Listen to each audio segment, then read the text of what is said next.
جھاڑیاں ہیں خاردار، دائیں بھی بائیں بھی ہر جگہ، اوپر درخت ہیں نیچے اندھیرا ہے، اور آپ کو معلوم ہے کانگو کا طاس ہو یا ایمیزن کا طاس ہو، وہ درختوں سے بھی سانپ لٹکے ہوئے ہوتے۔ پھر گھاس میں خطرہ یہ ہے کوئی کنڈلی مارا ہوا سانپ بیٹھا اور اس پر آپ کا پاؤں پڑ جائے، یا کسی اور موذی جانور کے بل میں آپ کا پاؤں گھس جائے، تو کیسے جاتا ہے انسان بچ بچ پر، جسے ہم اپنے محاورے میں کہتے ہیں پھونک پھونک کر قدم رکھنا۔ اسی طرح امیر المومنین، یہ دنیا بھی ایک خاردار جنگل ہے، ہر طرف گناہ کی جھاڑیاں ہیں، ترغیبات ہیں، اس میں سے انسان اس طرح گزر جائے اپنے کپڑوں کو سمیٹ کر کے کسی جھاڑی میں الجھ نہ جائے، اور محفوظ دیکھ کر پاؤں رکھے، کہیں بھی وہ پاؤں حدود شریعت سے نہ نکلنے پائے، کہیں وہ کسی گناہ کے سانپ کے اوپر پاؤں نہ پڑ جائے۔ اس کا نام تقویٰ ہے۔ یہ تقویٰ، اب آپ سوچئے اگر دکاندار میں نہیں ہے تو وہ جھوٹی قسمیں کھائے گا، کم ماپے گا، کم تولے گا۔ اگر سرکاری ملازم میں نہیں ہے رشوتیں لے گا، سائلوں کو جتنا پریشان کرے گا اتنی ہی رشوت زیادہ ملے گی، نچوڑیں گے جتنا اتنا ہی نکلے گا نا۔ پھر سرکاری املاک اگر کوئی اس کے تصرف میں ہے تو ان کے اندر خیانت کرے گا، اختیارات میں خیانت کرے گا۔ اور اگر سیاست دانوں میں نہیں ہے تو جو ہمارے ملک کا بیڑا غرق ہوا ہے وہ سب کے سامنے۔ کیوں ہوا یہ؟ تقویٰ نہیں ہے، یہ احساس ہی نہیں ہے کہ مجھے مر کر اللہ کے حضور میں حاضر ہونا ہے، جواب نہیں کرنی ہے۔ ایک ایک پیسہ جو کمایا ہے بتانا ہوگا کہاں سے کمایا۔ لن تزولا قدم ابن آدم، اللہ تعالیٰ کی عدالت کے کٹہرے سے کسی آدم کے پاؤں ہل نہیں سکیں گے، کھڑا رہنا پڑے گا۔ حتیٰ یسأل عن خمس، یہاں تک کہ 5 چیزوں کا حساب لے لیا جائے۔ عن عمرہ فیما افناہ، عمر ہم نے دی تمہیں 70-80 برس، کہاں فنا کی، کس کام میں لگے رہے۔ وعن شبابہ فیما ابلاہ، خاص طور پر شباب کا دور، امنگوں کا دور، قوت کا دور، وہ کہاں گلائی تم نے اپنی جوانی۔ وعن مالہ من این اکتسبہ وفیما انفقہ، مال کا حساب دو، کہاں سے حاصل کیا تھا، حلال سے یا حرام سے، اور خرچ کہاں کیا تھا، للو تللو میں، عیاشیوں میں، اسراف اور تبذیر میں۔ اور آخری سوال سب سے کڑا، سب سے سخت، وَأَمَّا عَمِلَ فِيمَا عَلِمَ، جو علم تم نے حاصل کیا اس میں عمل کتنا کیا۔ درس قرآن آپ ہر مہینے یہاں سن لیتے ہیں، کبھی اپنا جائزہ بھی لیا کہ اس سے ہماری زندگیوں میں کوئی تغیر آیا؟ ہم نے اپنے کاروبار میں سے حرام کو نکالنے کا فیصلہ کیا؟ ہم نے اپنی معاشرت کے اندر سے غیر اسلامی چیزیں ختم کی؟ ہم نے کہیں شرعی پردہ نافذ کیا؟ زیادہ علم وبال بن جائے گا، وبال، جیسے زیادہ دولت وبال بنے گی۔ ایک ایک پیسے کا حساب دینا ہے۔ یہاں کے انکم ٹیکس آفیسر سے آپ ڈرتے ہیں، وہاں کیا ہوگا؟ یہ تقویٰ جو ہے معاشرے میں کیسے آئے گا جب تک کہ گھر میں نہ ہو۔ گھر وہ 4 دیواری ہے جہاں بچہ پل رہا ہے، بڑھ رہا ہے، پرورش پا رہا ہے۔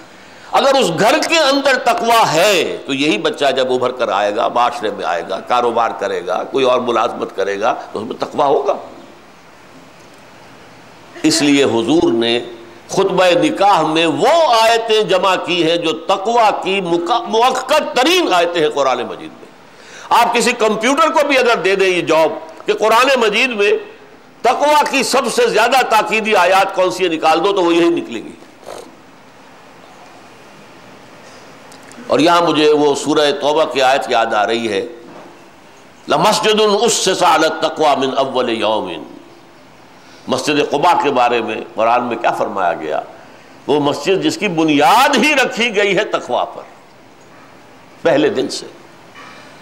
جس نکاح کی بنیاد تقویٰ پر ہو، ظاہر بات ہے کہ اس خاندان میں تقویٰ آئے گا۔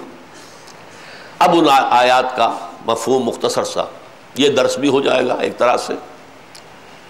پہلی آیت، اور یہ میرے نزدیک قرآن مجید کی سب سے زیادہ تاکیدی آیت ہے، یا ایھا الذین آمنوا اتقوا اللہ حق تقاتہ، اے ایمان والو اللہ کا تقویٰ کرو جتنا کہ اس کے تقویٰ کا حق ہے۔ صحابہ گھبرا گئے، ہمارا قرآن کا پڑھنا سننا کچھ اور ہے، ان کا سننا پڑھنا کچھ اور تھا۔ وہ سنتے ہی اپنے آپ کو تولتے تھے، ہم پورے اتر سکتے کہ نہیں، ہم تو سن کر ثواب حاصل کرتے ہیں، اللہ اللہ خیر صلی اللہ، کچھ ثواب ہو گیا، کچھ لذت سماعت حاصل ہو گئی، بس گھبرائے۔ حضور کون شخص ہے جو اللہ کا اتنا تقویٰ کر سکے جتنا کہ اس کا حق ہے؟ اللہ کا حق حضور خود فرماتے ہیں، ما عبدناک حق عبادتک وما عرفناک حق معرفتک، اے اللہ ہم تیری بندگی نہ کر پائے جیسے کہ تیری بندگی کا حق تھا، حضور فرما رہے ہیں، اور اے اللہ ہم تجھے پہچان نہ پائے، تیری معرفت حاصل نہ کر پائے جیسا کہ تیری معرفت کا حق تھا۔ تو یا ایھا الذین آمنوا اتقوا اللہ حق تقاتہ ولا تموتن الا وانتم مسلمون، اور دیکھنا موت نہ آنے پائے مگر فرما برداری کی حالت میں۔ ایسا نہ ہو کہ شراب پی کر دھت ہو اور اسی میں مر جاؤ، ایسا نہ ہو کہ کسی حرام کاری میں ملوث اور اسی وقت روح جو ہے قبض کر لی جائے۔ کوئی گارنٹی ہے آپ کے پاس کہ میں یہ گناہ کر کے بھی بچا رہوں گا؟ ابھی ایک بہت بڑے شاعر لکھنؤ کے، ان کی موت کیسے واقع ہوئی تھی؟ رات کے 2-3 بجے کہیں نکلے ہیں شراب خانے سے، شراب میں دھت نشے میں گرے ہیں سڑک پر، اور ساتھ جو بدرو گندے پانی کی نالی بہہ رہی تھی اس میں گر گئے، وہاں سے لاش برآمد ہوئی۔ تو مت مرنا مگر حالت فرما برداری۔ اب آپ سوچئے، میرے پاس ضمانت ہے کہ ابھی 10 سال میرے پاس ہے یا 1 سال اور ہے؟ آپ کے پاس ضمانت ہے؟ ابھی تو میں جوان ہوں، موت کہاں سے آ جائے گی؟ نہیں، کیا پتہ یہاں سے ہم نکلے اور کوئی ایکسیڈنٹ ہو اور ہماری لاش گھر پہنچ جائے، کیا معلوم؟ دفتر سے نکلے، گھر سے نکلے دفتر کے لیے، شام کو نہیں لوٹے، تشویش ہوئی، گمان ہوا کسی دوست کے ہاں چلے گئے ہوں گے، ساری رات نہیں آئے، تو اب ڈھونڈ پڑی، ہسپتالوں کا دورہ کیا، پولیس اسٹیشن کا دورہ کیا، تو کہیں کسی کولڈ اسٹوریج میں لاش پڑی ملی۔ یہ ہوتا ہے یا نہیں؟ تو اگر میں طے کر لوں کہ نہیں مروں گا مگر حالت فرما برداری میں، تو اس کا مطلب کیا؟ کوئی لمحہ بھی نافرمانی میں بسر نہ ہو، مبادا اسی لمحے موت آ جائے۔ اب اس سے زیادہ تاکید سوچئے ممکن ہے؟ جب صحابہ گھبرا گئے تھے وہ بات نامکمل رہ گئی کہ حضور کون حق عطا کر سکتا ہے تقویٰ کا اللہ کے؟ تو پھر جب سورہ تغابن کی آیت نازل ہوئی، فاتقوا اللہ ما استطعتم، تو تقویٰ کرو اللہ کا جس حد تک تمہاری استطاعت میں ہے، تب ان کی جان میں جان آئی۔ اپنے امکانی حد تک تو ہم کر سکتے ہیں، اللہ کا حق ادا نہیں کر سکتے۔ دوسری آیت سورہ نساء کی پہلی آیت ہے، اور وہ نکاح کی تقریب کے اعتبار سے بہت مناسب ہے، مناسبت رکھنے والی ہے۔ مناسب تو سبھی آیات ہیں لیکن مناسبت رکھنے والی ہے۔ یا ایھا الناس اتقوا ربکم الذی خلقکم من نفس واحدۃ وخلق منها زوجها وبث منہما رجالا کثیرا ونساء۔ اے لوگو، یہاں یا ایھا الذین آمنوا نہیں کہا، اے لوگو، یہ بعد میں بتاؤں گا کیوں کہا اے لوگو۔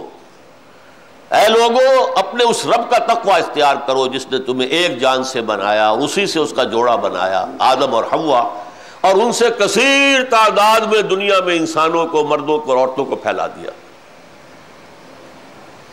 6 ارب سے زیادہ آبادی ہے اس وقت دنیا کی، 600 کروڑ سے زیادہ۔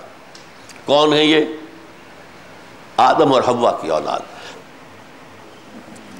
اور ظاہر بات ہے کہ اہل ایمان بھی آدم اور حوا کی اولاد ہیں، تو ہندو بھی تو آدم اور حوا کی اولاد ہیں، عیسائی بھی تو انہی کی اولاد ہیں، یہودی بھی تو انہی کی اولاد ہیں۔